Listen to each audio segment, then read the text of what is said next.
Dragonbaron's my handle. My name is Brian. Um, I am a longtime role player. Started playing with Dungeons and Dragons back in, I don't know, 81. Um, have played a variety of different games. Generally, I'm the game master, probably about 50% of the time with our group, alternating with other people. Our current table is 21 years old, Oh, and I yikes. have run War for the Crown. Good lord. Yeah.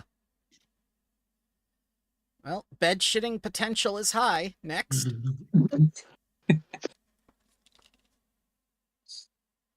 I guess I can go. Excuse me.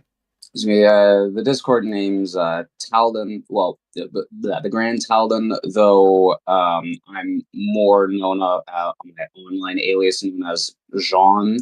I just got into Pathfinder. I want to say a year or two ago.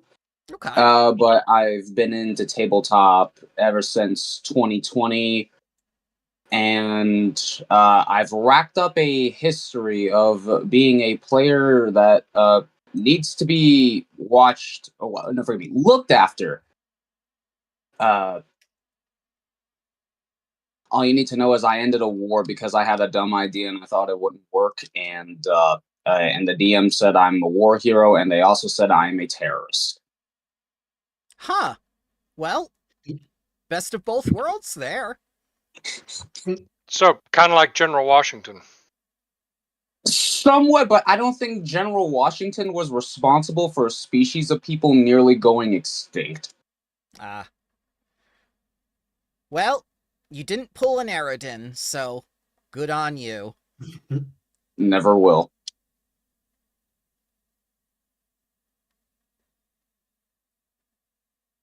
I can go next then. I'm Ryan. The handle's Ryan Von Iger. I got in Pathfinder 3 years ago ish, but I'm not young, but like in my 30s. So I got in with D&D 5e about start of college, which was about 10ish years ago now. At this point, uh, mostly got in with Wrath of the Righteous, the game, and then found the Keepers stuff, and it's just kind of been from there.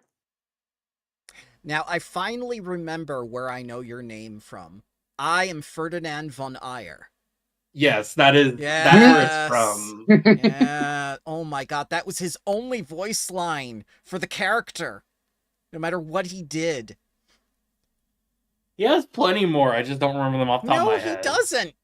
That's all I remember. That's all there was. He's great. He's my favorite character from the game. Oh my god. I am Bramble Bear. I review not only APs, but apparently people's campaigns now. And the reason why I got, addicted to Pathfinder 616 is because last year my car fell into a ditch, and because of the blizzard, Geico refused to tow it. And I was unable to go to work for 3 days. And I'm going like, what am I going to do for 3 days? I am bored out of my mind.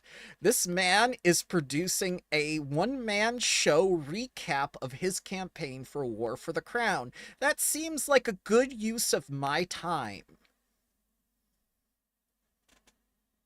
Yeah, I mean it is, especially Yeah. Blizzard. God.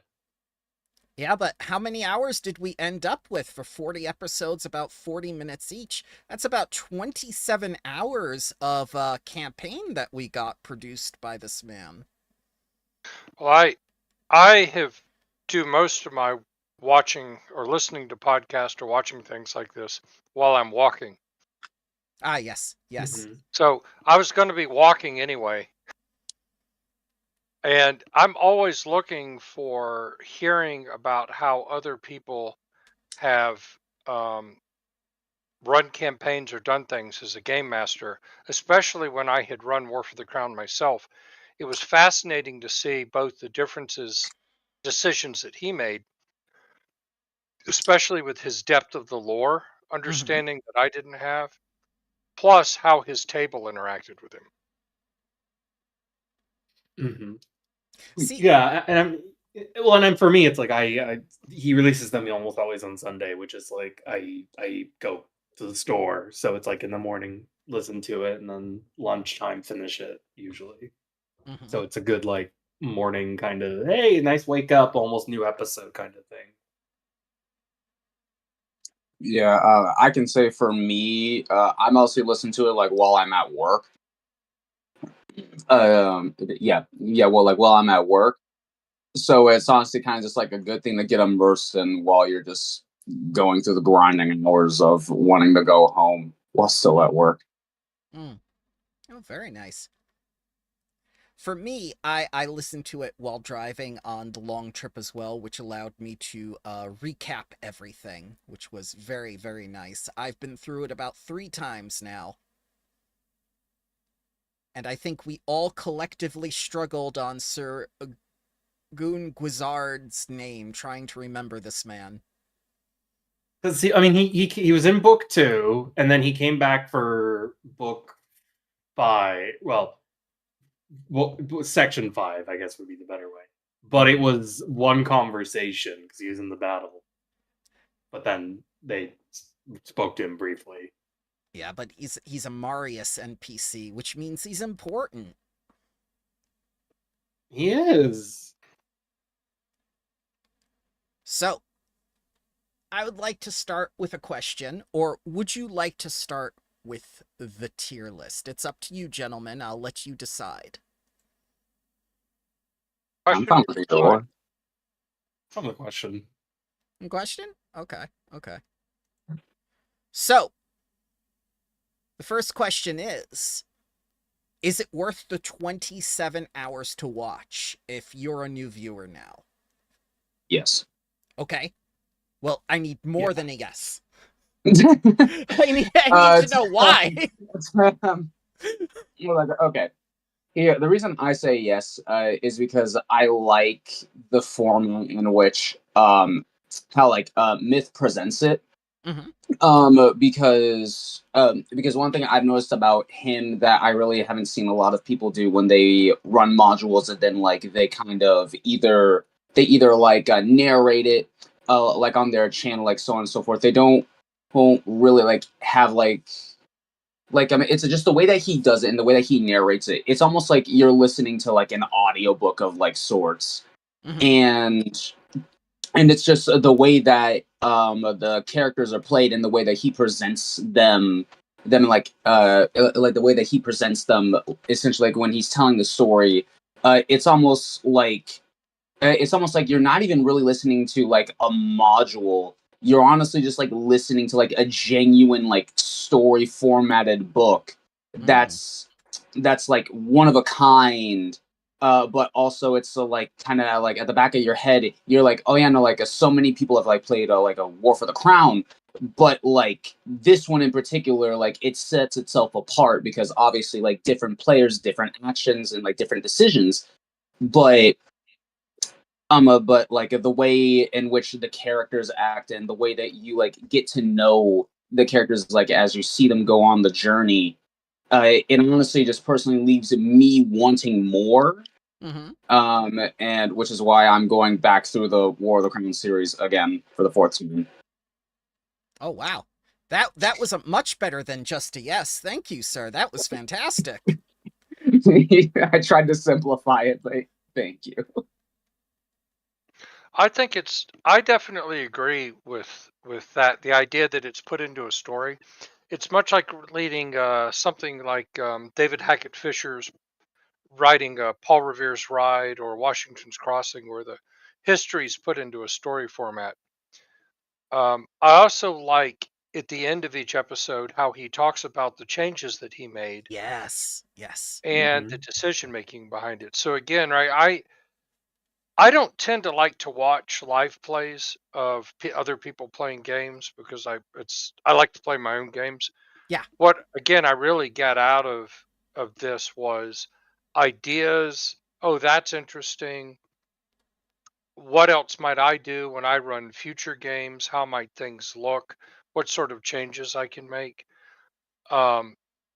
And I find that sort of thing to just be very helpful. And I think for me personally, this was the first adventure path I ran from beginning to end. We started online during COVID Oh, and then ran it nice. all the way through for 2 years. I think it took us. Hmm. And In your version, did Eutropia get COVID? no, she did end up balanced though. My players danced around all the different ideas, and we came out with Eutropia the Balanced, which was interesting. Okay, okay. Um, and it really helped me understand some of the ideas of um, or just different ways to uh, get off path with a module. I mean, he switched 2 books around for crying out loud. Mm-hmm. Well, yeah. That was something that I didn't even know you could do as a DM. And I'm going like, is that allowed? I don't see this in the rule books. I mean, like, I'm not complaining, but I Yeah. wish I knew this earlier. Yeah, that's another thing. That's another thing that I've asked him about directly is like, what is the thought process behind that? Because, like Dragonbryn said at the end of the show, getting those crucial thoughts and going like, wow, I could do that. Yeah, well, and especially because with most of the APs, there's a very specific structure that has to kind of be followed, and so it's rare to have those instances where books could be swapped. Mm-hmm. Mm-hmm. Not even like the gameplay aspect, like narrative. Like you can't be like, oh, it's someone who was doing Tyrants of Crafts. You can't be like, well, I want to start book 2. It's like you have to start with book 1. The entire adventure is based around starting off in a very specific way. Oh yes. That I was glad he did the mixer first before the actual gala, because the way he introduces the characters, and this is the part that really my answer to the question is, it is because of how much the characters bleed through with their personalities through his retelling that makes it worthwhile for me, because it feels less like him doing a one-man show and he's actually playing the characters of his players, which is something that I like to do in my games too.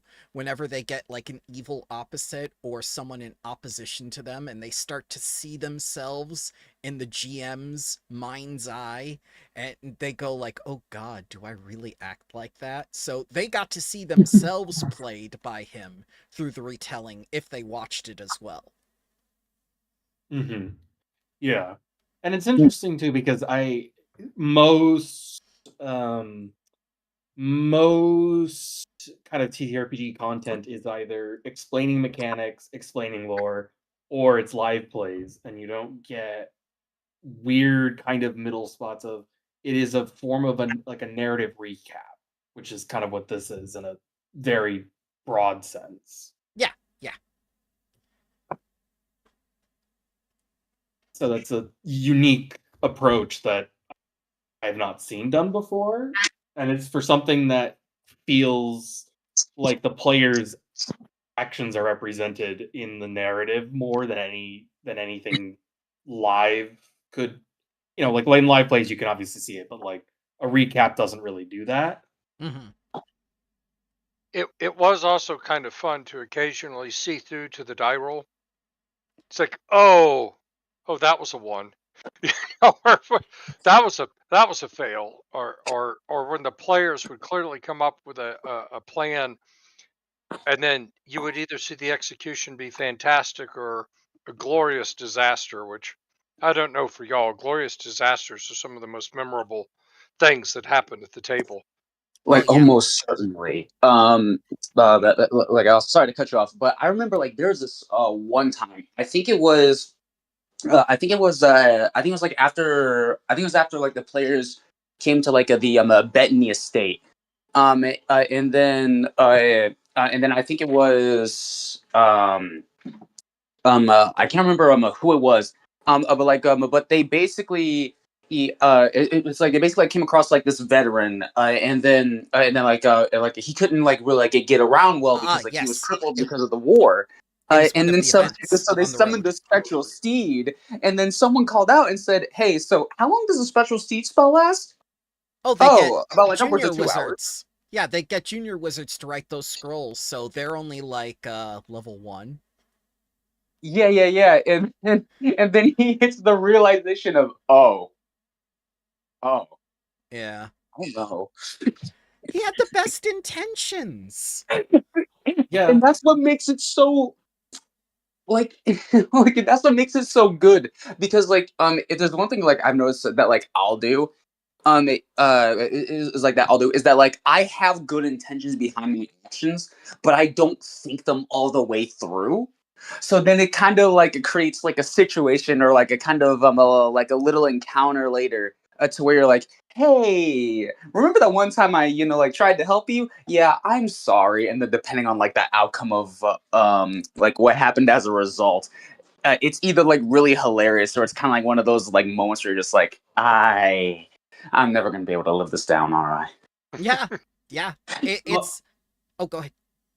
I was gonna say my go-to is the Scion's dagger. Oh yeah, Ooh. every time Rankle got teleported back in, it's just like I was with the Elven Queen. We were discussing things. I was mid-conversation. She gives him like a Skype call, like, where's my new agent? Send him back. Not even that. Not even that. Because like well, no, because obviously like due to like the thing obviously like wait no yeah because I asked Mythkeeper like after I saw like the final episode for like War of the Crown, and then it hit me because it wasn't addressed. I'm like, yeah, so did so like with the Scion's dagger, was a Wrinkle ever removed from that? And then like Mythkeeper messaged me and said, he didn't actually do it. And then I just gave a pleasant smirk, like the most devious smile, like, yes, I can't wait for this to bite him. Aurelius with the 26 intelligence, and he doesn't remember to unattune Rankle from the dagger. And it's really funny because when I went over and did the session of Bloodlords with them, I met Aurelius's player, and in that session, they were incredibly clever and really smart and made like this brilliant like usage of their abilities. I won't say what, because obviously that's going to be spoilers. Yeah. So it's really funny because it's like their player is incredibly smart and like knows how to like play with the systems really well, even while they're learning. So then it's really funny to have Aurelius be like, I just keep forgetting about the Scion's dagger. Like, yes, I'm a master of it intellect. So, did you forget about the dagger? The what now?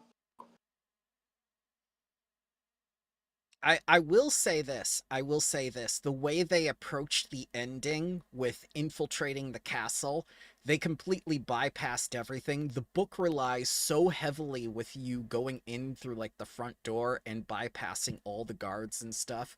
And they're just going like, well, we're very high level. Why would we do that? And that again Yeah. goes back to what Dragonbryn was saying about like the end, where it's just like, well, this is what the players had, and it's just like, why would I run all that when we didn't need to? Boy, that's the truth. My players. So we actually leaned pretty heavily into the mini game for agents and influence and activities. Hmm. And I even came up with additional when they were trying to win over Yanmos, I came up with a bunch of additional council members. I fleshed out the whole council, and they were busy trying to win their favor by having their agents do different things. When it came to the end game, they had so many agents and so much skills in the that mini game that they just by the time it was time for them to hit the palace, they'd turned everybody in the city against Carius, Mm-hmm. including the Magisters Guild, and had a key to teleport directly into the uh, into the palace. So Oh they wow. literally teleported next to his bedroom and entered his mind from the other side of a wall. God.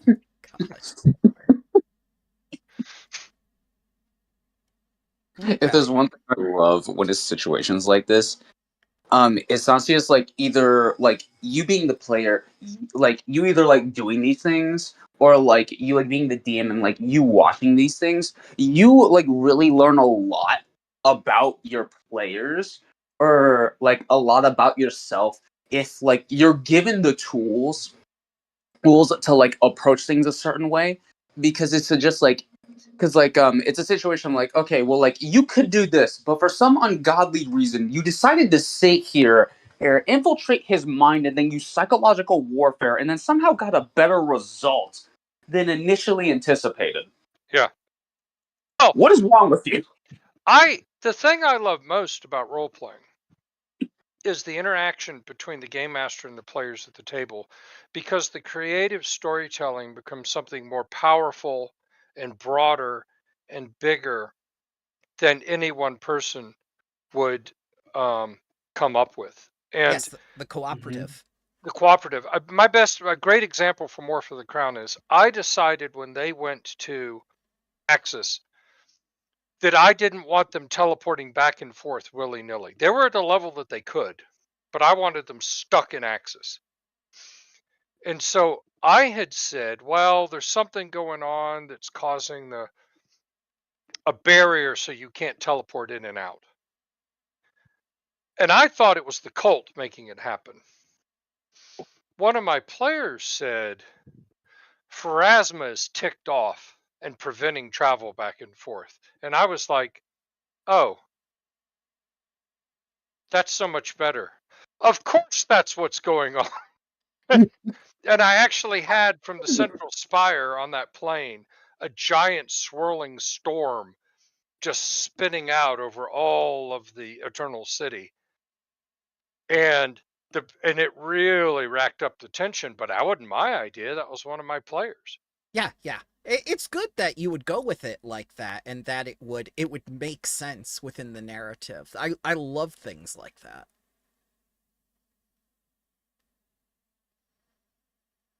I don't want to get off too much on a tangent. I would say something about Starfinder, but I need to keep us here and grounded.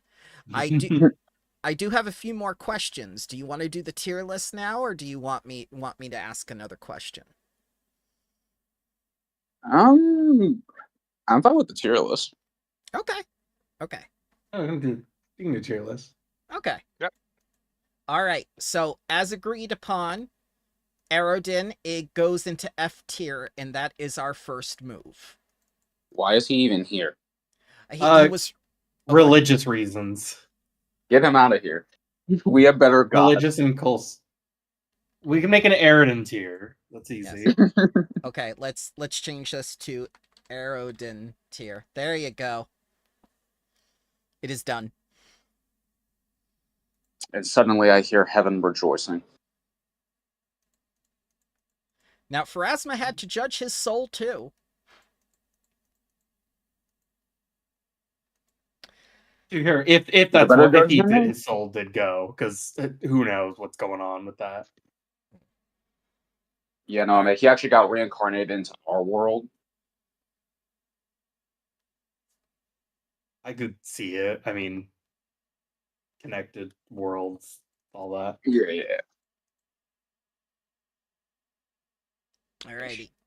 So, Aurelius, within the scope of the story, how useful do you think this wizard was? Does he deserve S tier, or are we putting him mid tier? Where do you think? I'm gonna take the average of what you guys say. If it's based on futility, then I think he's S tier. Yeah. Yeah, I can agree with utility. Though I think because like as much as I loved watching him, totally not playing favorites. Demi's my favorite. Mm-hmm. Excuse me. Demi is my favorite. More so, just because I like the characters that they're like very like knowledgeable and like I don't want to say like historical, but like they know their history, and and personally just like watching her like go through like this adventure, and then like to her eventual end, to where it's where like she could technically get a second chance at life, so to speak. Yeah. I feel like it really hit home, but that's getting off topic. Okay. I'd say, I'd say in terms of a character, I'd say maybe upper mid tier. Okay. Dragonbryn? Aurelius? I would go lower than A tier. He was really useful. All right. So we're thinking, but I'm the sort of person that gives people scores where I start at 5 stars and take them away. So I liked the 4 characters that were there the whole time. The 4 characters that were there the whole time. I really liked them all. You can make good arguments for all of them. So, go ahead. I was just agreeing. Yeah. My argument for him is that he dated Hao Jin, but he never got his father to get back to rest. Oh, yeah. My thing with Aurelius is as like utility S tier. As a character, maybe about B, because I think Aurelius is like storyline kind of fell off for a bit, and it felt like Aurelius was like, which obviously there's no shade at any of the players or midkeeper. Yeah. So A for Aurelius. Yeah. Because like Aurelius is a good character. I think there was definitely like, oh, Aurelius felt like a little bit of a kind of weak conclusion. Okay. Yeah, the whole not getting the whole getting revenge and doing exactly what your father wanted, but he's still hanging around. It's just like, well, what do you want? What more do you want from me? Yeah, I think there's a bit of tragedy to that. It might if it had just been played out a little longer. Yeah. All right. So we're gonna put him between S and B. We're putting him in A tier, A for Aurelius. Now we get to Demi. Demi, a character so good, she interrupted Aurelius's explanation. I'm not apologizing. Okay. Stay where you will, but I'm not apologizing for Demi. I didn't ask for an apology. I'm just saying, like, she was so good, she overshadowed the first person. Listen, nothing against you, Boris. I'm sorry, but I don't know what it is. But just like from like when we first met Demi, and then just like excuse me, like from when we like first met Demi, I don't know if Mythkeeper said it like right off the bat, but I know that he eventually said it. Like when I was like listening to it for the first time, because like I wasn't like looking at my phone screen because I was at work. Just just like hearing him explain Demi, I'm like, oh, okay. I'm like, okay, so I played like a little game with him. I'm like, I wonder what kind of race she is. And then, and like it was revealed that she was an android, and I said, oh, that would make sense, but I was not expecting that. And then just, excuse me, and then I'd say just from like watching her essentially like go through the story up until like her ending, which I was really like satisfied with, and which like it kind of like got me in like the heart a bit, because it's so like I can sympathize with you, because like, hey, because I think like by that time, or I think like by the time of the War of the Crown, I think she was like what, 85, 86. Yeah. And then just and it was just like the thought of like, hey, you're functionally immortal, but you're not you. And then essentially like seeing her be able to get like a second chance. It was like basically seeing her be able to get like a second chance at life, so to speak. I feel like that just really hit home with me. And that just like was like the icing on the cake for my love for Demi. Okay. Okay, we have fanboy for Demi. All right, we've established this. So Next.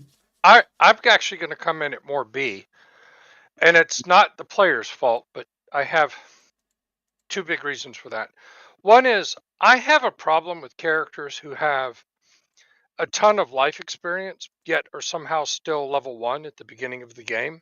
Ah, okay, And okay. Demi falls into that category. Number 2, Demi is an android, and I hate the fact that, oh, Data will save the damn ship. Oh yeah, yeah, that does I happen have a a, lot. Yeah.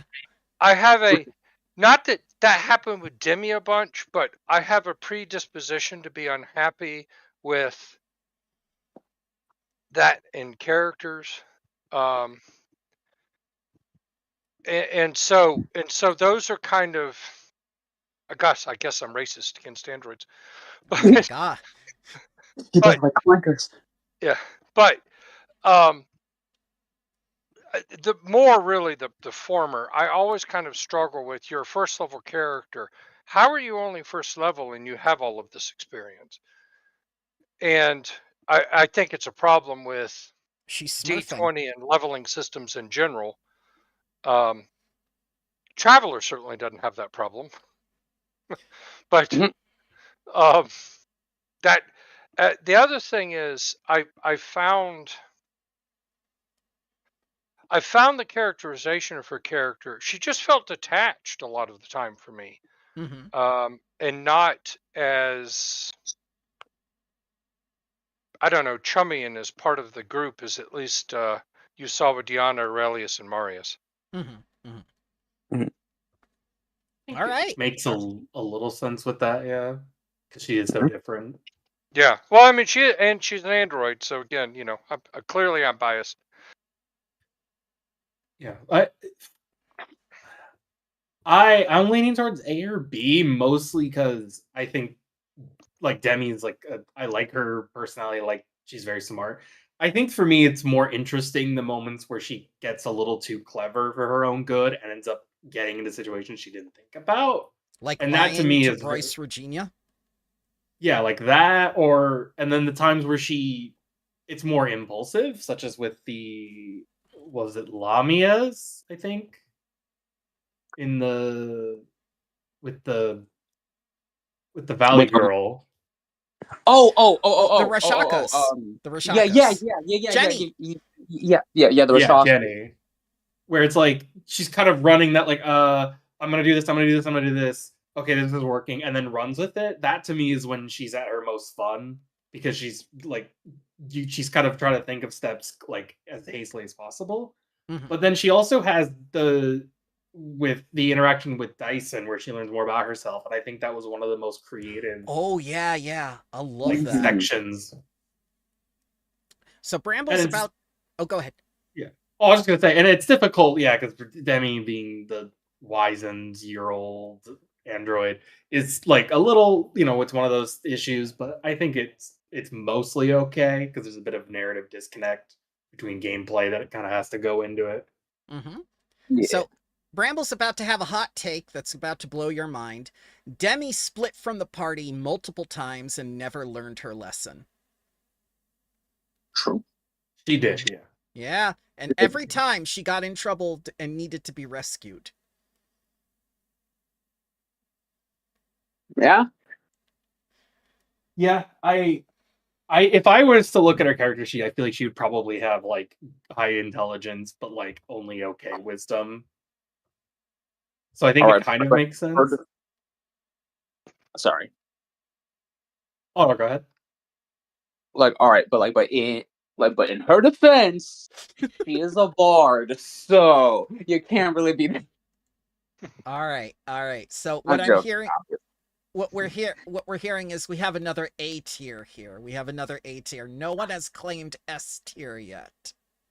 Mm-mm. But we do have a lot of love for Demi, even though she has flaws, and the flaws make her beautiful too. Yes. Yeah. Exactly.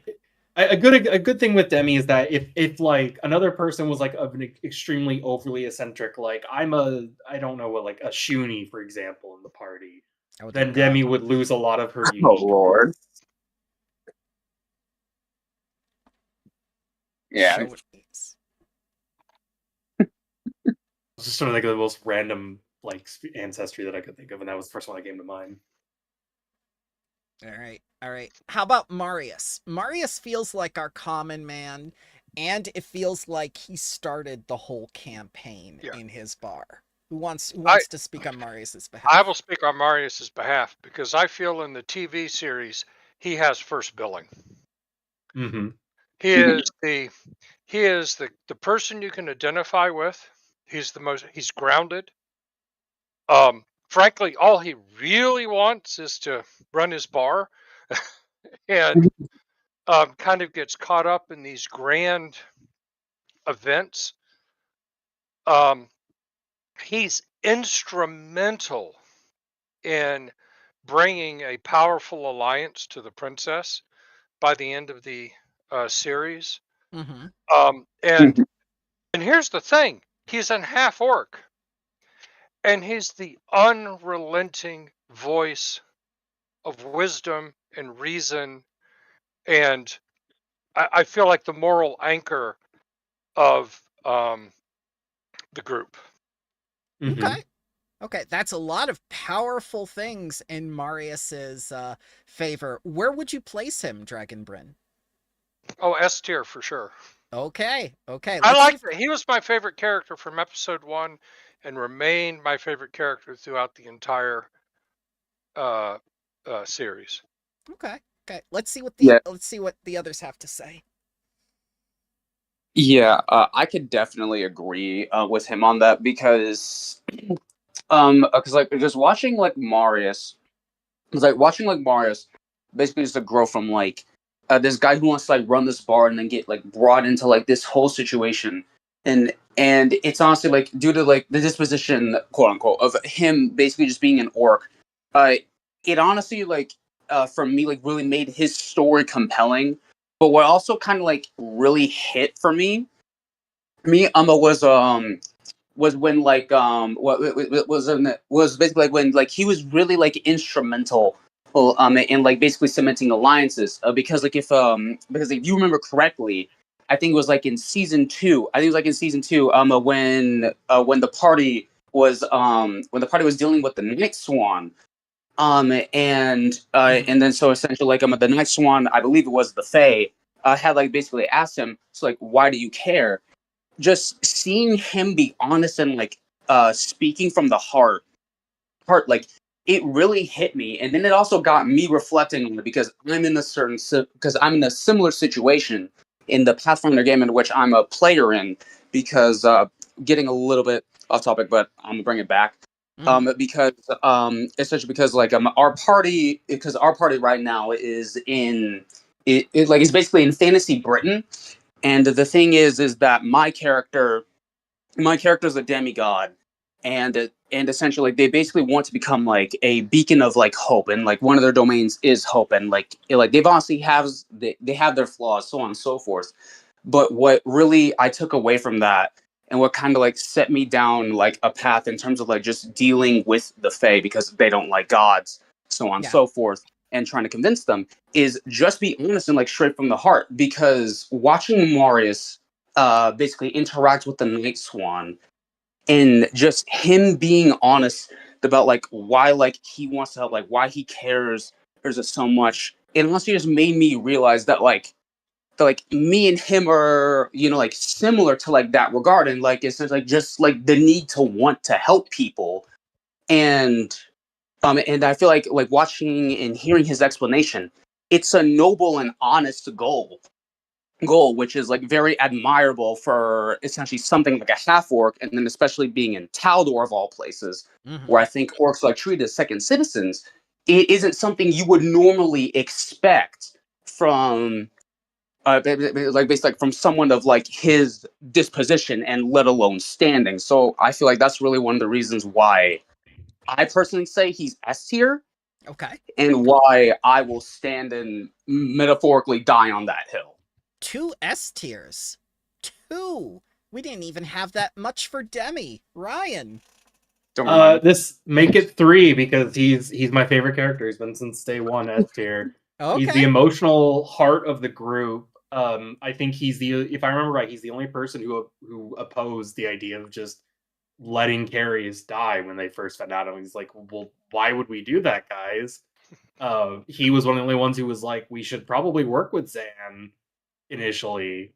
And he's also got one of, I think, the most interesting moments in the setting, which is him meeting with Abadar, which is one of those rare moments. Yes. True. Yes. Yes. True. Powerful. Very powerful. And also, his just fighting style is really fun. Like, he's just a brawler, but like he feels distinct from Diana. Mm-hmm. He's a very he feels like a bar fighter. Like, Yeah. I'm gonna grab a like the kind of guy like I'm gonna grab a bottle, break it, and use it as a makeshift weapon. All right. I am also going to say S tier, but not for the same reason you gentlemen did. I think he's S tier because it's hilarious hearing Taldor with all the different kinds of anti-orc sentiments. And not only that, but we got to see their treatment with Titus. And Titus made the best joke ever when he saw Marius and Greta in the same room, going like, "Oh, another half-orc Aurelius? You were trying to be progressive before, now you're just trying too hard." Yep. Something Aurelius has gone. So we actually all agreed on one in S tier, gentlemen. Okay, all right, yeah. Yeah. Now, what about Diana? A tier. Complicated. The reason I would say A tier, and I think he would have second billing, is because of how he was threaded and tied to the overall plot, 1, but 2, you just hit him and he stands back up. Physically and metaphorically. I feel like if Marius is the heart of the party, and kind of the moral compass, Diana is the morale of the party, if that makes sense. It does. Yeah, and Diana too, ended up being kind of a key player in terms of or a key character in terms of the interactions between the other characters. It always felt like there he sat, and the other characters were knitted together with him as the story moved forward. Okay, so we have one for A tier. How about the other two? If you asked me when we first started, he would be a lot lower because I didn't like him at the start. Okay. Because I thought he kind of was in the first 2 seasons. He felt very much of a joke character, and I kind of didn't like him. Yeah. And then the ending of the final episode of the second season completely recontextualized it, and so I would say he's a big A tier as well.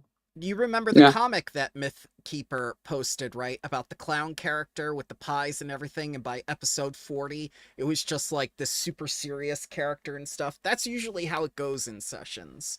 The joke character usually turns into the most serious one. Yeah. And and also he's the most lighthearted of the party, but also by the end there's a definite more seriousness to it. He also has a pet lion, which is cool, undeniably. For Taldor, yeah. I wholeheartedly agree. So, Ryan, what tier for Diana? A tier as well. Okay, two A tiers. How about you, Grand Talt? I'm honestly in agreement. Excuse me. That by target, I'm honestly in agreement with everyone, and by putting him in A. though a little bit of bias, I'd say S because he has a pet lion, and I absolutely love lions. Mm-hmm. But really, anything I could have said, the other two kind of basically explained it. All right, so I'm going to say A tier, and I'm going to say it because he is a wine connoisseur, and the fact that he was a wine connoisseur connected them on a level that even Marius and Demi couldn't do when they were socializing with people, which was an incredibly huge part of Taldan's society. The whole wine thing and the wine storyline and his background, that came into play so many times, and that's one of the things I love Mythkeeper for, is because as the DM, he worked in that wine country stuff. And so did the player. I can peel the curtain back a little bit when I went over and played. He has a wine bottle that he put on the little logo for it. Oh God, really? Oh, that's neat. Yeah. Like I don't remember exactly if it's almost like taped on, but like for the sake of it, it's like he put it on there as like a prop. That's still great. I love that. I love that. All right, so the main cast, 1 S tier and 3 A tiers. Do you think the players are going to be happy with that? Yeah, I think so. But we forgot 2 people. We forgot Willem and Rankle. Well, we're gonna get to him. We're gonna get to him. I don't consider him the main cast, but he is part of the party. Mm-hmm. So yeah, like you said, Rankle. Where's Rankle in all of this? I can go. I think even with his limited appearances, he's also an A tier. And it's specifically because he has arguably, I think, the most underrated importance out of the party. Because his player not being able to be there for everything provides the perfect narrative excuse for things happening in the background in Taldor during it's season 4, because he switched them. So by acting as Diana, it allows the story to continue without it feeling weird. And Rankle also has one of, I think, the most creative fighting style out of everyone. He constantly turns invisible, provides support, runs around. His sort of characterization and background and connection to the Drow, like obviously the whole good guy Drow thing, people make fun of it, but it's a fun concept to play when done properly. Yes. And he has the aloof and mysteriousness, but not like edginess that a lot of people often make fun of to like be a fun character, I think. It's a shame that Piazzo decided to erase his entire ancestry. He exists in my heart. Yes, yes. That's all that matters. The only canon that ever matters is the one that's in my head. Exactly. My Galarian has mind flayers, so. Oh. Oh no. Yeah. As someone who's definitely afraid of mind flayers, no. Yeah. Well, so you hit upon something that stops me from voting B for him because of his limited appearance. And that's the fact that he wasn't an edgelord. Oh, yeah, like Dritz. Yeah, because I thought he was Dritz at first. Yeah, he wasn't some sort of Dritz. It wasn't some sort of edgelord. It wasn't anything else. Immediately, I'm here. I'm with you. We're aligned together. Easily trustworthy and able to be a part of the party. And totally instrumental. So I would have liked to have seen more of him, obviously, but I understand how life happens. But yeah, the fact that he wasn't an edgelord pushes him from B to A for me, just considering how much I dislike edgelord characters. Except Condor Joe from Gatchaman, aka Jason in Battle of the Planets. Yeah, no, I could definitely say. So like, I was kind of on the fence a bit because I was going to put him in B tier, but then kind of just like being reminded of like oh hey, yeah, no, no, like what Mythkeeper did for him, like when he wasn't able to be there. That is like when he wasn't able to be there, but like when he was there, they're just essentially basically just like seeing him as like kind of being like the party's shadow, so to speak. Mm-hmm. Um, I really liked the whole like idea and like motif of it. And plus, I'm also willing to give him A because he unfortunately has the disposition of still being tied to the dagger, despite the fact he was told, "Hey, I'm gonna release you from the dagger." Only then to still be in the said dagger. Twice. He could have Why? gone to Aurelius the second time and said, I'm gonna watch you do it this time. I'm gonna watch you, dude. Because like, okay, no, because like I can definitely tell like if Mythkeeper like does anything like with these characters like in the future, because I think he even said that he would potentially do stuff with them. Yeah. I'm just saying, if those two ever show up and then he uses the Scion dagger, I am going to just sit there in absolute like joy and anticipation to just watch Rankle come forward again and then just give Marius, not forgive me, not Marius, but just to give him like the death glare of like you said you would release me. All right. Yeah. We'll Because of the running joke, yeah, I'm willing to say A tier. I was going to put him in C originally because one of the things that happened is that Willem of Ember Creek kind of overshadowed Rankle for part of the campaign. Yeah, He you're ha- right. It's a shame. Yeah. He was the perfect valet, and every time I heard the name Willem of Ember Creek, I heard the Dawson's Creek theme song.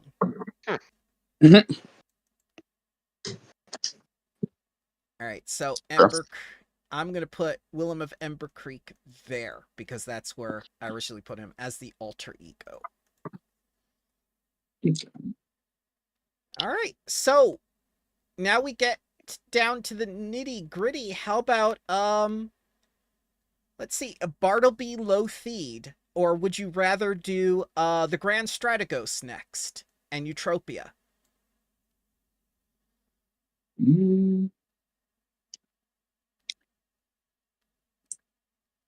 I think it makes sense to do Eutropia Okay, because of how important she is.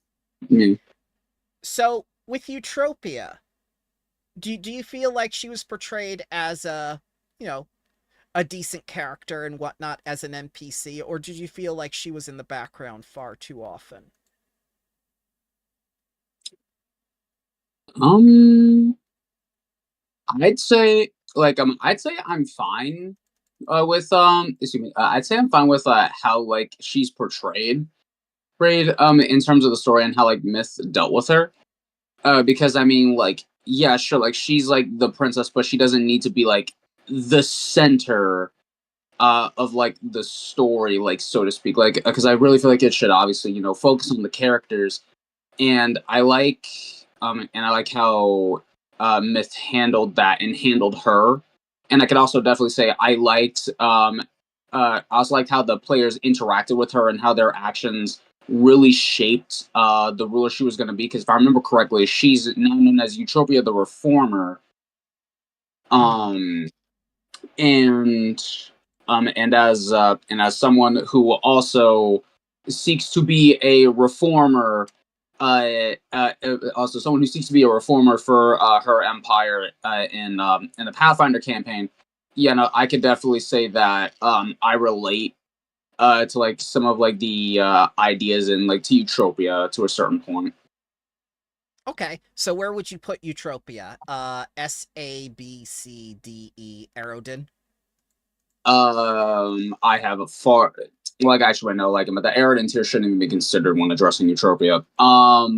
But I'd say personally, I'm fine with just a flat A. Okay, How about the other two? I'm leaning towards C, not because of anything Mythkeeper did, just by her nature. She can't be around all the time, Mm-hmm. and that's an unfortunate kind of aspect of like Paizo, not even Paizo, adventures like this, where it's Yes. the title kind of character has to be off screen because they're not the player character. Right. And And Martella represents her interests. yeah. Yes. So it's like she's a good character. It's just there's the awkwardness of you can't do a lot with her. You can't have her fight on the front lines. You can't have her like be a part of like a dungeon or something because she would just stand back and be a liability. So it's like the moments they get with her are good, but there's just a certain level of like the hand is kind of tied. I think she was a C as well. I think there's some things that he might have done to bump her up a little bit. Okay. But How about in your campaign? In your campaign compared to his campaign, what was Eutropia? How was Eutropia played off to your players? I had Eutropia be a little bit more intimate with my players. Oh my. So not in that way, Oh, but okay. intimate in terms of her emotional expression and a little bit less distant. She did some things with them directly in terms of talking to them, and it wasn't just like through Martella. And I used her a couple of times to have her personally reward the players, maybe with some specialty magic items I had created that specifically help support the PCs. Oh wow. That's neat. So, and then the final, I wrote a long speech. So I decided the Grand Exaltation Gala was in August or Erodus because that seemed to fit Taldor. And I spun the campaign out such that basically it ended. The last day of the campaign was the next Exaltation Gala. Okay. Ooh, okay. And so That's I appropriate. wrote a speech, and Eutropa brought the PCs up and doled out significant ennoblements, right?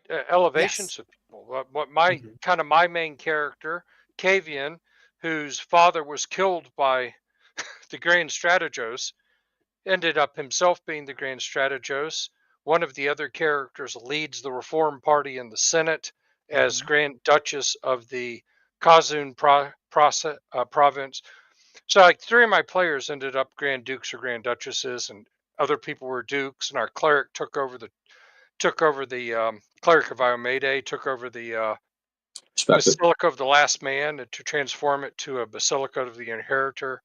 Oh wow. Anyway, Yeah. so Eutropia rewarded them with significant elevation. So the PCs are now some of the most powerful people in Taldor supporting the princess. The idea being she knew them. She knew these are people I can trust. And Yes. Marius got his bar redone. That's the best he got. What the hell, It man? is. Your Eutropia was nicer. Well, another reason to put Marius into S tiers coming out of the next campaign. So, Yeah. My but God, she was cheap. She was Yeah. cheap in comparison. so I don't. That's not a criticism of how Mythkeeper did it. I just think in his game she was kind of a C tier because she was remote and removed. Okay, so here Yeah. comes another Bramble hot take. Eutropia and Martella were the same character at Mythkeeper's table. I can see that, yeah. Yeah, fair. Yeah, I'll agree with that. All right. I'm going to give her, I think the consensus was a C. Does anyone argue against C for Eutropia? No. Well, I mean, not from me, but E. All right. All right. What about the Grand Strategos? Do you feel like he what do you feel like he made a impactful role in what was happening in the campaign, or do you feel like he fell short when he died in the murder closet? What do you guys think? when you say the Grand Strategos, are you talking about Pytherius, or am I mistaken? Pytherius. Yeah, the Grand Okay. Strategos. Okay, yeah.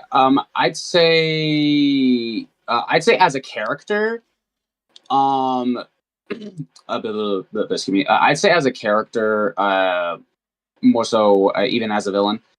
I'd say I personally would put him in A because because like I really got invested, and I honestly kind of was also really angry with this man because I forget whose father did he have executed.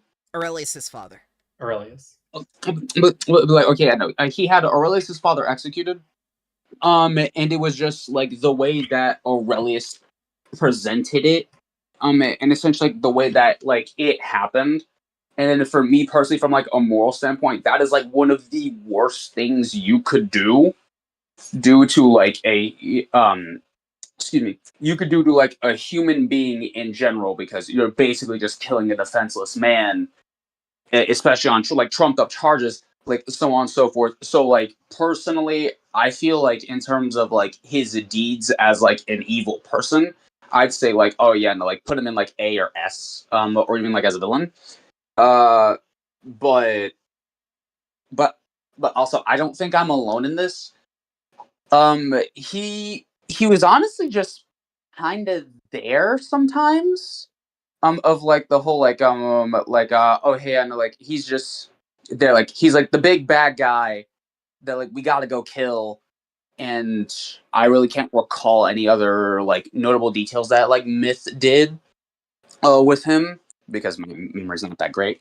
But I'd say as a villain and as an NPC, I'd personally put him in A, maybe lower tier of S. Okay, that's fair. That's fair. I'm gonna go far opposite. I would put him in D. Okay. And my reasoning is, I think that he does obviously bad stuff. He's just too far away as a villain. He doesn't get like any real chance to be up front with the heroes before his death, not counting the big battle, because that's less narrative, that's more like mechanics. Yeah. And his ties to the backstory are good, but that it's like a lot of, and this isn't even like Mythkeeper's fault, I think. This is just by nature of how the adventure is written. Yeah. And like how it's presented. He cannot be encountered in person, because if he does, he would just beat you until book 3. Or you would kill him So it's before like, his time. yeah, so they can't have him appear. And he doesn't really feel like a rival necessarily to Eutropia. It's more like he feels like a very distant threat. Whereas a lot of his underlings, or the people who are making him do stuff, feel like they have more personality, more character, and more stakes. And so when they ultimately beat him, it's like the way he's beaten, like killed, is fun. I like it, but he's just kind of he's just a bad guy. There's not really anything to him. Yeah. Okay. So you think he's hollow. All right. Yeah, I would give him a D. Ooh. Ooh. Mm. Well, I want to So, hear what okay. your Strategos was. And I hate to say it, I'm giving him a D because of decisions that Mythkeeper made specifically. Okay, let's hear it. Let's hear it. So, number one, Mythkeepers compared to yours. well, so number one, what happened is because Mythkeeper decided to introduce the game's big bad early. Yeah. It totally undercuts Pytherius as being the person that the party is fighting against, right? That instantly sidelines him as a villain because they already know who the big bad is. And so in my game, Pytherius killed the father of one of my characters. He and his mother went to live with his brother at the monastery of the 7 forms, and he was raised as a brawler. Okay. Though the player wanted to use the 7-ring blade, so he's a brawler that used a 7-ring blade sword. So Pytherius was a heavy direct weight over one of my characters, and that player really played it up as vision. He even was going under an assumed name, Okay. his mother's maiden name instead of his actual last name. I mean, he really leaned into it. So getting to kill Pathira and reassume his rightful place is a in under his own name was a big deal. It is kind of hilarious that every time you pronounce this man's name, it is changing. That I doesn't changed. I bode don't know. I doesn't stuck bode with well for his character. yeah. Like, who are we talking about Pythagorean? again? Pythagoras. Pythagoras, I Susan. love the Pythagorean theorem. Yeah. So the grand strategist. So that's how and then when we were the Bravos in Yanmas, I actually made into more than just thugs. I made into a team that paralleled my player characters. Yeah. So they were literally working against his team for the understanding and control of the city, and besting that team through the mini game really felt clear. When my players went up against him, there wasn't like I liked the armies. That was kind of cool that he had going on. Mhm. I love this player character. Well, I love all my players, but I was hoping for a one-on-one duel, and Pythagoras says, "I'll challenge you to a duel to the death between the two of us." And Kavian said, "I will fight with my friends. You fight with yours." And So he fought alone, right? no, he didn't fight alone. Oh, Pythagoras. Well, yeah, no. Well, he had his followers, but the Not PC friends. the PCs crushed them Oh in God. short order. But Okay. it was Very one-sided. so that all connecting it so closely and continuing to hit the beats through the game. And again, I had a player that really leaned into it. In my game, made him, I think, a bigger villain. In this game, the reason I say D is I felt he got undermined by the fact that Panavar showed up, and yeah, we got to defeat the Grand Strategos, but they knew well. They're like, yeah, that's great, but that's like we have to beat any other monster. Oh God. Well. Mm. Oof. Really actually made me change my opinion. Dang. Oh, Because I'm like, wait, no, like, no. I'm like, no, like they are very much right. Yeah, and like I said, most of my issues are less to do with Keeper and more just the nature of Avenger. It's like the issue Yes. with most TTRPG villains. Because his reputation precedes him, and how he portrays himself in the adventure are two different people to me. Yeah. Yeah. So I've heard from people who've played War of the Crown because I haven't played it. Yeah, So I've not either. So the Grand Strategos is not only, being pulled on the strings by Panavar, but the Grand Strategos has been manipulating people himself and playing the game of Taldor so well that he has gotten the signature of the former emperor, who is now dead, the Grand Prince, as his adopted son. He is going to be next in line for the throne, if not for the primogenitor thing that was going to pass and whatnot in Eutropia trying to butt in. That plan in itself puts him really up there, but afterwards, what did he do? Ran. He existed. He exists. well, that's because it wasn't his plan. Now, was it? No, it wasn't. It wasn't. He was being manipulated by Panavar through the what's his face, the Rakshaka. Yeah. So yeah. So you have the Grand Strategos, who plays the game of Taldor, who's playing him. It doesn't really feel like he has control, and it doesn't really feel like it's his plan, and he's not even present to menace people or do anything. His reputation clearly exceeds the expectations of his character in the campaign. I agree with D tier. Okay, fair. Anyone against?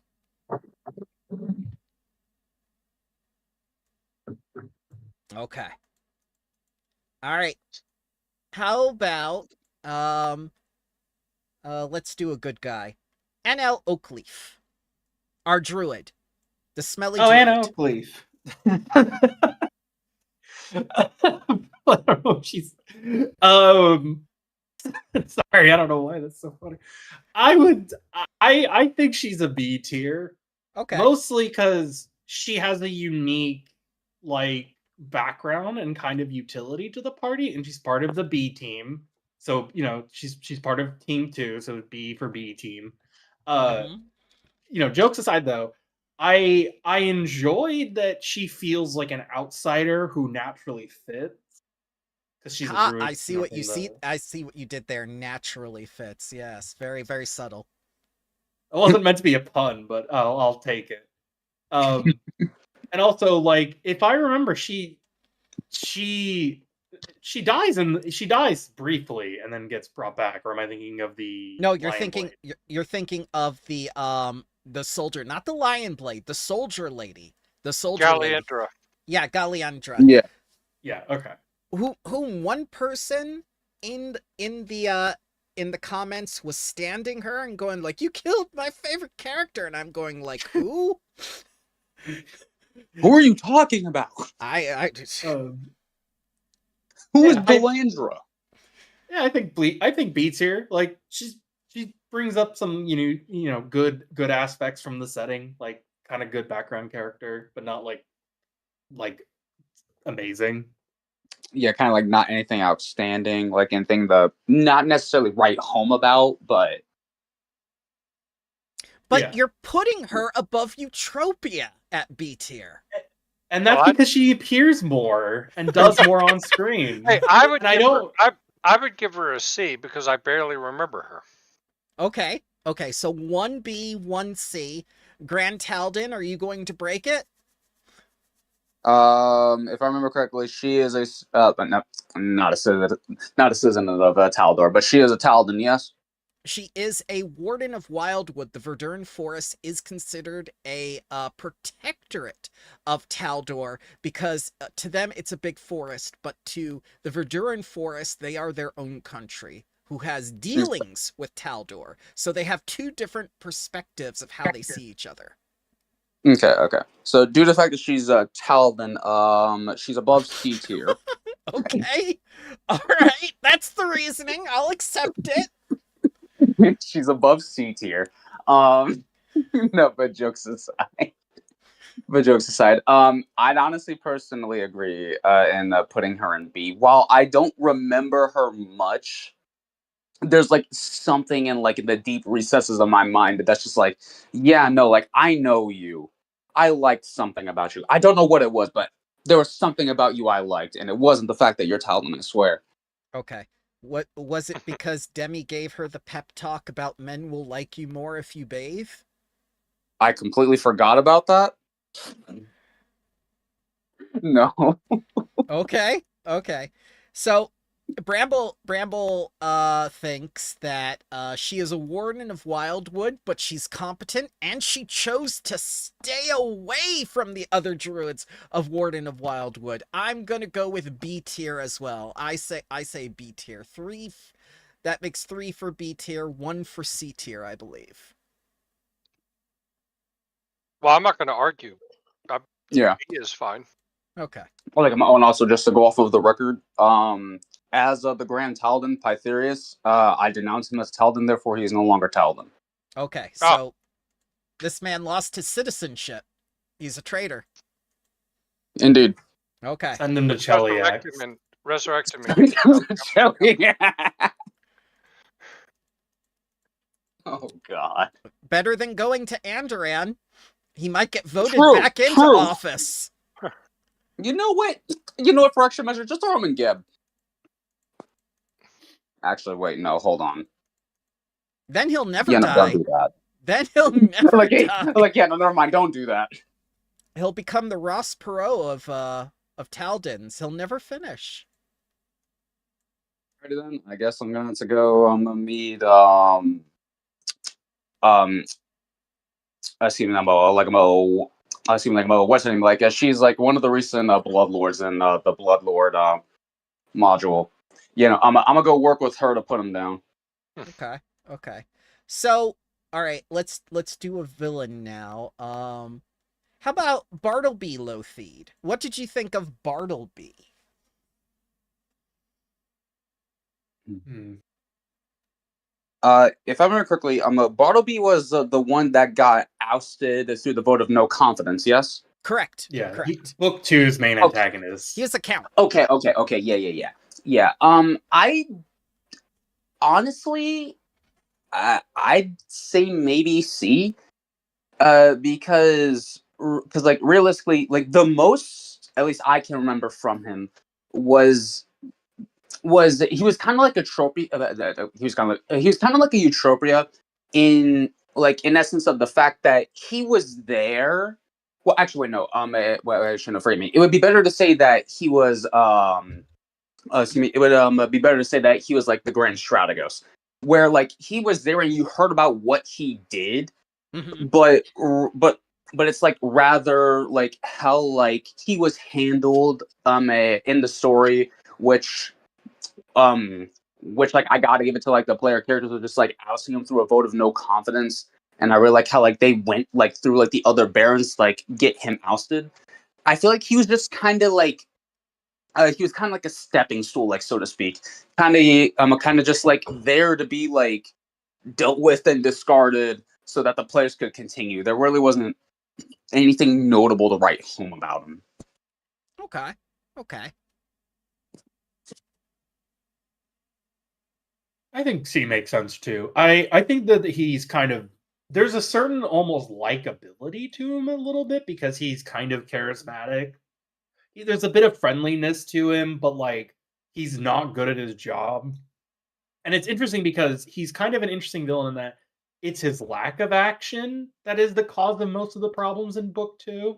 Mm-hmm. And so it's you're cleaning up his mistakes, but like he's not like the reaction, if I remember right, from him wasn't like, "How dare you?" He like seemed very appreciative, like you guys are doing all this good stuff for the area, like thanks. And so when they oust him, he's genuinely startled by it. Like he's like, I had no idea that you guys would do this. I thought you guys were like cool. So like he's not like super memorable, but I like that he came back briefly to get kind of a like you're exiled. I thought that was kind of interesting. And also like he wasn't like super evil, so it's kind of nice to like a more down to earth kind of threat who is around for a bit. Okay. Okay. I think he's a C. Let's see. I think there's the possibility in book 2 of having him played up as more of a villain. Mm-hmm. But as he was portrayed, I don't think he was a villainy villain. He was an obstacle. I agree with that. I agree with that profusely for several reasons that I'll get into. But Dragonbryn first, how did he compare to the Bartleby in your campaign? So I leaned into the Zorro story, Uh-huh. and Bartleby was a greedy asshole. That makes more sense. Yeah. So the reason it wasn't neglect, he just didn't care. As long as Lothador was and money Paying was the channeled taxes. into Lothador, Yeah. his taxes, robbing King John. I played, so he was very much I'm taxing the crap out of the county in order to line my pockets and make sure that Lothador is good. So the players definitely wanted him gone. And it was they turned everybody against him and then went and fought their way to him and beat the tar out of him. In that He version, that wasn't makes the sense. he was not the villain from book 2 they disliked the most though. That was Titus. So, Yeah, that makes sense. So for me, Bartleby Lothede was a complete scumbag because of the whole the whole feasting and whatnot, making commoners dress up as the sheep, like the wolves were going after it, whatnot. Oh, Mythkeeper, yeah. Oh, you're Mythkeeper right. did. I forgot about that. That's okay. Mythkeeper did not play this up, but in the actual adventure, it was not the manticore that they hunted. It was commoners dressed as animals. Yes, Peasant I, hunt. I Yeah. ran it that way. Yes. And what made this more delicious is my wife, who was playing a noble, who was a reformer. She's the one that ended up being the head of the Senate. When they ran into the halfling in book 1, Missy Nels? made a, and I don't know if she did this on purpose. I think she did. But she acted like the person who desperately doesn't want to be prejudiced, but still is because of their upbringing towards Yeah. halflings. Yeah. Casual And Yeah. bigotry. and so and so um She called when him the half a man? halflings are having to do their little races, she goes like they're going. My players are going overboard to disrupt Titus and his cronies and that. So, but yeah, Lothid in the books, and again, yeah, Mythkeeper played it down. He's awful. He is Yes. in complete violation of noblesse oblige, and Ooh, my that word. Yes. yeah, Mm. my group, the nobles in my group are like, screw this. This is not how you're supposed to do things. And the ones that weren't nobles were like, screw this. This is not how the normal should be treated. Um, yeah, and so like there's an instance in this book where there's 3 people that are brought, or there's somebody who's brought to who's been poaching. I think Mythkeeper did this. Yes, the The deer. the little judging things Yeah. they do. So my group conducted a formal trial. Felsha from Jambus came and did a strong presentation as his defense, Mm-hmm. spouting off a bunch of Galtish stuff, so enough that the party was suspicious she might be the Knights one. Uh-huh. Yeah. Mhm. One of the other characters, my wife's character, was the prosecutor, and then you had the party ruling, and finally, the one Kavian, um, who I'd mentioned before, and the player stunned everybody else. He'd said nothing. He's the sort of player that doesn't talk a lot but goes and beats stuff up when he gets tired of people talking too much. Suddenly he stands up, and he's been quiet this whole trial. He Yeah. says, my character stands up, and we're online, but I hear everybody go silent and pay attention. Mm-hmm. He says, it's very clear to me this man is guilty. The fine is 50 gold. And then he pulls a bag out of his pocket and goes thump onto the table. His fine's paid. Wow. That's Wow. that's good. That's That's a good very moment. good. Yeah. I Yeah. mean, again, what I just got chills remembering it. It's the moment you live for in role playing games. Yes. Um, I think So my players would all say book 2 was where we had the most fun. because book 2 is the first test of the players when they do the Taldor, the Taldor dance of politics. This Yes. determines the very beginning and the foundation of Eutropia's, becoming. Correct. Yeah. Oh, it's where two of my wife and one of the other players characters did the phalanx together, and it was the first moments of their characters starting to their romance and falling in love over the course of the campaign. Ah. Okay. Cute. All right. That's So also where the spark happened between Cavian and well, not really spark, but Subsimi was kind of pushed onto Cavian, and it's just like, this is for you. We don't feel good that you're left out. That's what that was. God, you sound like the Guardian in our Spore War campaign, where everyone's like making maybe some flirty comments with delegates, and then he's like, "I'm single." I tried. I tried in Spore Wars to give them the romantic path. I gave them a romantic spot. I gave them each a romantic I interest. saw that. Yeah. And they're going like, nah. If it makes you feel better, my girlfriend, because I said, who wants to control Alzarius for the sewers? and one of my players said, "I'll control him." And my girlfriend joked and said, "No, he's mine, damn it." Because she's kind of got a bond with Alzarius, because she's a half elf, she's a kitsune half elf. So Oh god. she's there's like a bit of chemistry there. So All let's right. see. Yeah, don't He take away my belongs personal- to me. Well, Yeah, what's funny? What's funny is the elf, the pureblood elf in our game, who is also a necromancer. I think at the gala, I think at the original gala, ended up wandering off with Sepsinia's mother, Dame Crab. Oh god, why? Pardon? Because for whatever reason, with his character, there wasn't a middle-aged woman or old that he didn't seem to go after. He just the character, the player thought it was funny. He He likes the actually, taste of cranberries? He likes elves? well, actually, he ended up developing quite the relationship. My party developed quite the relationship with the I don't know how you pronounce it, the Duchess construct. The Duchess. Dutch construct. Panavar, maybe this, I can't remember if he put. So Panavar Oh! had a Trump Her de wife! Laurel.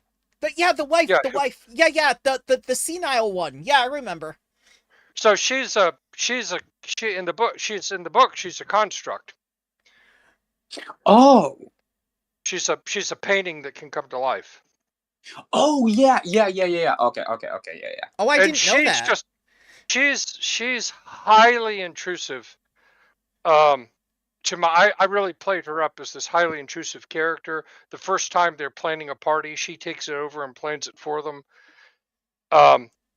And it was my necromancer character that figured out she was a construct. And Yeah.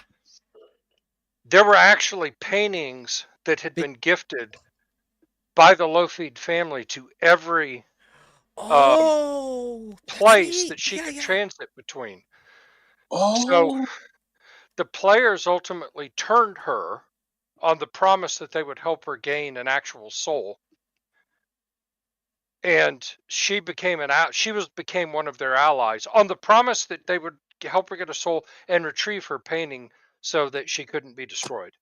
Holy crap! You even turned the painting into a decent Or- character. Well, the first turn was Titus has two cronies. I don't remember Yes. the second one, but one's named was Dame Karod Hellbore. My summoner, whose mother was an elven, he's a half elf. Mother was a spy for Keonan, who had an affair with a Taldan noble. Mm-hmm. So his mother's constantly was teaching him tradecraft. But he said, my player said, somebody's last name is Hellbore. I got to go meet this person. So at the 10-year Jubilee, he marches across the floor to dance with her. I need to impress her. I'm like, dude, you don't have any social skills. You're a summoner. It's like, I'll do so. I said, well, fine. She's got some magic. You can impress her with a Arcana check. Dude rolls a 20. Yep. I'm like, well, I got to honor that, right? That's Yeah. the dice have spoken.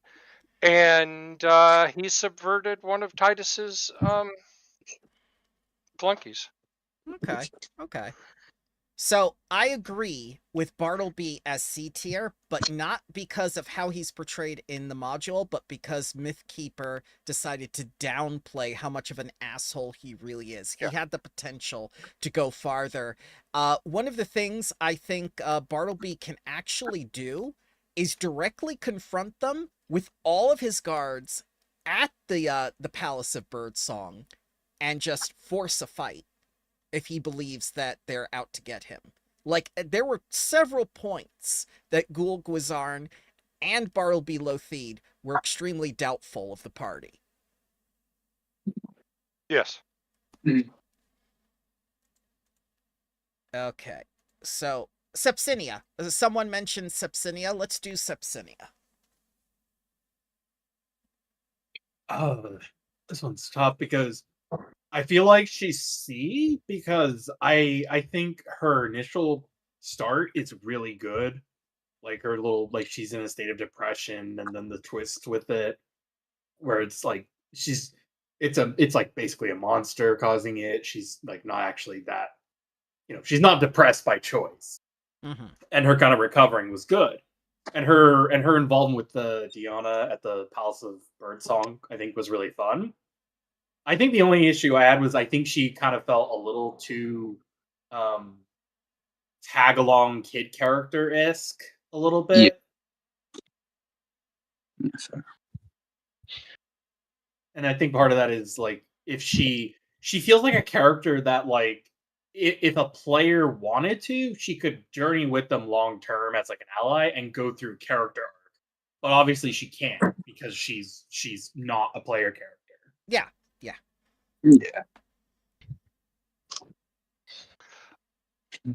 I'm gonna. I need to abstain because she ended up being so different than how she went in my game, and she was ended up being taken as a follower feat in my game, and went in a really different direction. She was adopted. Well, ultimately, she was married. That's a form of adoption. Yeah. It's a form of adoption. Well, I mean, technically in Taldor it is. No. Yeah. So I can agree with the C. Though I gotta say, there's some C plus or B energy from her familiar as the little pig man, which was a hoot. The anthropomorphic spell, yes, that changed. Yes. That changed a lot. That changed into a ritual in Pathfinder 2nd Edition that you don't need to recast. I liked the change that they made with that. Grand Talden, what is Sepsidia to you? Well, first off, she's a Talden, so I Okay. consider her mild. No, She's nobility. Yeah, and I'm the new god of Taldor. No, but seriously, no. I really liked her character, though. I really don't have anything to write home about her, so I'd be fine with C tier. Okay. I did like her whole emergence, like Ryan was saying, but she pittered out for quite a while, and it felt like they kind of resigned her. Just like you go to the other hotel. That's how it felt. It did feel like little sister energy. I agree with that. Yeah. All right, we're gonna do one more for tonight because Bramble is going to keel over. Panavar Lothid. I feel like it has to be like A or B tier. And I know we talked about like Dragonborn you mentioned with like his entrance kind of undermining Panavar or Pytherius. I think that by doing that, it elevated him as a villain because it was such a strong entrance that he casually is just able to dismantle the party on a like fundamental level of like, you are nothing. You don't mean anything to me. You are just little tiny steps. And then the fact that when they fought him, it wasn't the four. It was a massive group of people, and it still felt like, no, he And could Hao beat Jin. us still. Yeah. Like, they had Hao Jin, they had Zer, they had Dyson. It was like, it felt like he could still beat us. Even with Hao Jin there. And it was basically like, Hao Jin is hard carry. I agree that it raised him as a villain. Certainly over my game. My players knew he was a problem, but they showed up at his domain and killed him. Kicked open the door, said your life is forfeit. Yeah, so we've taken your wife, and now we're We took your wife, now we take your life. She wasn't even my real wife. That's just being petty. It doesn't matter. We're flexing. I told the necromancer that he could use the soul crucible and a pre-incarnate soul to give her a real soul and be a real creature, not just a construct. Yeah. So his own soul crucible. Man, form of karma. Said I took your wife, now we take your life. Yeah, well. So I mean, I would rank him as a higher villain than in I Pathfinder. don't know. I have to ask my players what they felt about him, but Sepsinia they is a hated. higher tier villain than Pythagoras on this tier list. Yes, absolutely. I would say. I'm especially not a fan of his whole philosophy with the Pythagorean theorem, but that's just me. Yeah, but the thing is, I felt like he died too soon. Yeah, and that's fair because the Yeah. switching of the books. Yeah. He technically was still alive in some form in the door. He was technically still there. He thought ahead. Yeah, Because Yeah, but I that think was just kind of a cleanup for them. yeah, I'd say like at least like for me and like what I kind of gather from him, he's honestly kind of just like the mastermind of villain, like a villain like kind of thing. Like if I had to give him a comparison, realistically, like, I'd put him in the same kind of like category for like his level of like manipulation and then playing out certain events, kind of like a Donzo, if any of you have ever seen Naruto, where like I he have, basically, yes. yeah. Essentially, where like he basically like yeah, so basically he has an idea. He does things and puts things in place. Like he's always like 2 or 3 steps ahead.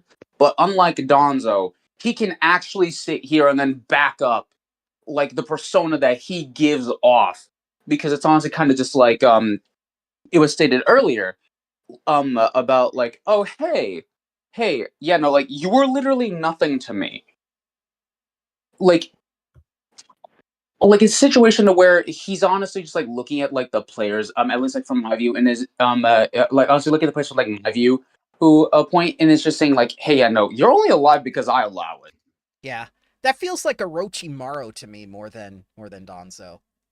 yeah, True. I think one of my favorite things about TTRPGs is when the villain can appear early. It's why Strahd from Curse of Strahd is a great villain. He can just appear whenever, and the players can try to fight him, and he can just get away. But he is a very flamboyant character. And Yes, it's yes. why The I think personality carries him where the mechanics don't at that point. Yeah. Literally, because like and like sorry to like cut you off again, but as like Okay, go. someone like who's currently going through like a Curse of Strahd like with another group, um my character met Strahd face to face, and actually had like some wine with him. And so which honestly like kind of find it funny, because like my character was inspired off of like a Netflix's Castlevania. Ah. And Good show. yeah, and then so like my character is kind of like a Trevor Belmont like character, but I decided let's just go like a step further and then say that, oh yeah, no, like he's an Azamar. Why? You'll find out later, like a type situation. But I actually got to like meet him with like one of like these NPCs that like really wasn't supposed to like tag along with you, but like due to like our actions and due to like some things that I made, he ended up like tagging along with us. So then I actually like got to sit down and then like have like wine with this dude, and I kind of just like looked at him and I said, you know what? I honestly kind of respect you for the whole villain archetype. But outside of that, yeah, no, screw you. And then I got booted back to my other friend group after I sacrificed an old man. Oh god. So I'm hearing A tier. I'm hearing A tier Yeah. from you guys. Except for Mm. Dragonbren, who thinks he died too soon. Which is why I would say B. Okay. You say B. I'm going to say A. 3 A's to 1 B. Yeah. Yeah, math checks. Alright. So the reason why I said A is because he had a positive aspect to his relationship with the heroes. It didn't feel like he meant them any ill will. He wanted to see if they could be used in his game, because if they were genuinely a threat or he wanted to kill them, he would have done so easily. But he let them grow and he watched them. more importantly, they had one of his icons that he created early on. He was scrying on them through that thing. It had a piece of his mind in it, basically. How he made it, I talked to Mythkeeper a little bit about it. I thought genuinely at the end of the story they would take that piece of Panavar's soul and put it into Rodrigo, but they ended up not doing that. I genuinely felt at the beginning of the campaign they were going to salvage Panavar in that way, but they ended up not doing it. Glad they didn't. He deserves a fate worse than death because he's a bad person. Yeah, that he does. And in my game, what the players did was they said, well, he's not dying. We can't let him wake up. But one of my sorcerer's sister had gotten accidentally sucked into, she had been tagging along and gotten sucked up into Axis and ended up running for office. So she was the keeper of the gates. Mm-hmm. So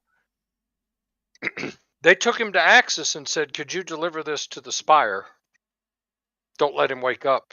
And delivered Panavar's body basically directly to Pharasma herself. Huh. Okay. Try hiding your soul now, asshole. See, for that, I would want him because he's so valuable. Fair. Alrighty, gentlemen. On the other hand, I ended the entire game with the God of Murder wanting to do all sorts of horrible things to the PCs. So we ever go back to do an epic game, that's going to be one of their challenges. Yes. Curtain call. Date Norgorber Simulator. Yes, of course. Alrighty, gentlemen. Thank you very much for joining me in doing this. I'm sorry I won't be able to stay awake to do the others, but we can talk about it in the Discord and whatnot, or we can set up some more time to talk about Bloodlords as it progresses. I really enjoyed this. I feel like you guys had a lot of interesting things to say and lots of experience. I have to obviously abstain from voting a little bit with Bloodlords when we get to a certain episode that I'm in because that's, bias. Oh, understandable. I'm excited for that. That session was some of the most fun TTRPG I've had in a while. Good. I'm glad. Was that book 2?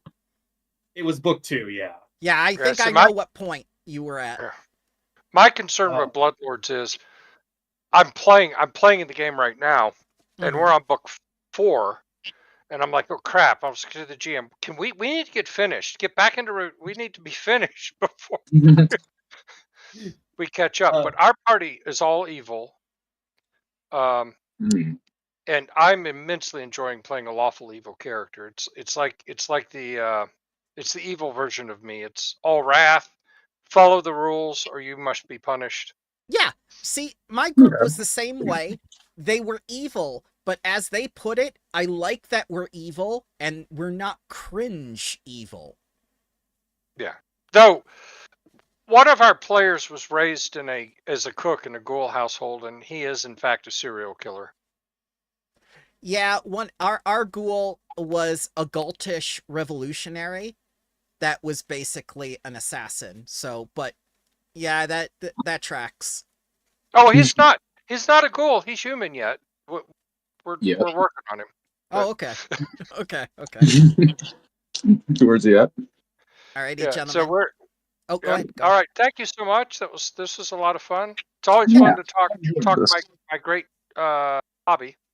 Oh yeah. Oh, yeah. No, I enjoyed it, especially because I've been in Bramble's comments on his streams for months now.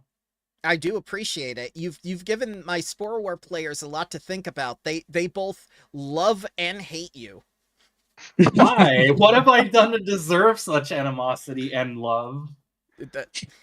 You'd be surprised. You'd be surprised, sir. I want to say happy holidays to all of you and to Mythkeeper for giving us 27 hours of entertainment to talk about. It definitely was something special that I have yet to experience in the community, and I hope he continues with it.